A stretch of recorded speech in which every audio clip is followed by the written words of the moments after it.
অরিত্রিক, ইসকনের একটা আশঙ্কার জায়গা তৈরি হয়েছে।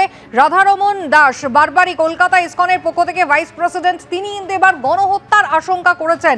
তার দেওয়া ভিডিওতেই কিন্তু একাধিক চাঞ্চল্যকর ছবি আমরা দেখেছি। নির্দিষ্ট করে দুটো জিনিস জানতে চাইব। প্রথম, এই মুহূর্তে বাংলাদেশের অশান্তি কি বিন্দুমাত্র কমেছে?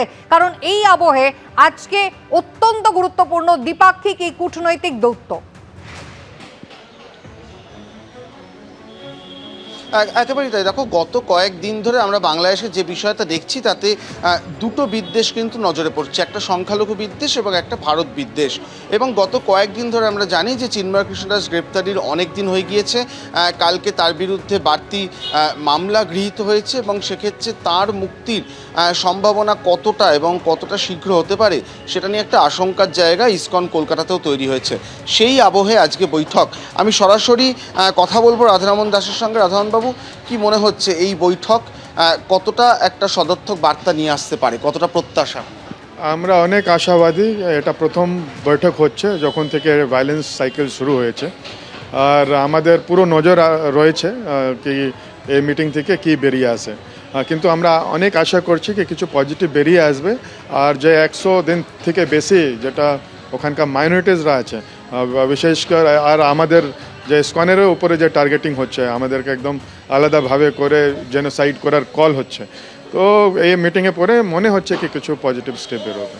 যেটা আন্তর্জাতিক চাপ তৈরি হচ্ছে, ব্রিটিশ পার্লামেন্টে আলোচনা, ভারতের দৌত্য, সেটা কি একটা সদর্থক বার্তার দিকে নিয়ে যেতে পারে বিষয়টা?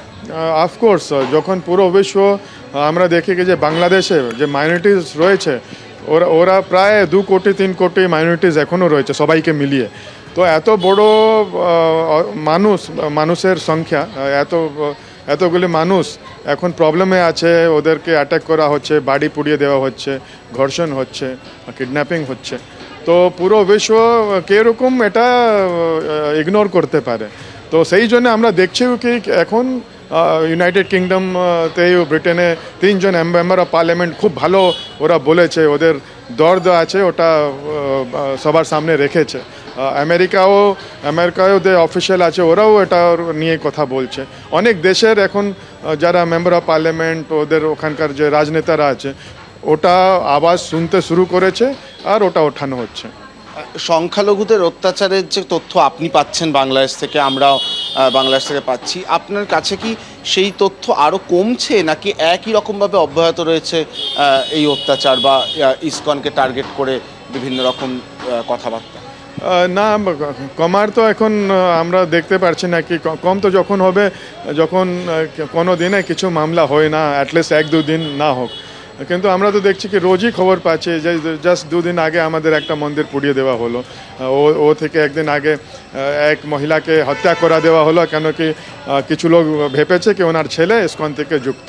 তো এরকম ঘটনা তো আমরা প্রায় শুনছি। অ্যাটলিস্ট 1 সপ্তাহ শান্তি হলে, কিছু না মতলব জিরো ঘটনা হলে, তাহলে বোঝা যাবে কি স্থিতি নর্মাল দিকে যাচ্ছে। এখন এই যে স্থিতি, সেই স্থিতি কিছুটা স্বাভাবিক হবে, তার জন্যই কিন্তু অপেক্ষা করছেন ইসকনের প্রায় পৃথিবীর সব সদস্য। কলকাতা ইসকনও তার ব্যতিক্রম নয়। আর সেই স্থিতি স্বাভাবিক হওয়ার ক্ষেত্রে আজকের বৈঠক, আজকের দৌত্য কিছুটা গুরুত্বপূর্ণ ভূমিকা পালন করবে। এই প্রত্যাশা নিয়েই কিন্তু আজকের বৈঠকের দিকে তাকাবেন ইসকন কলকাতার সব সদস্যরা।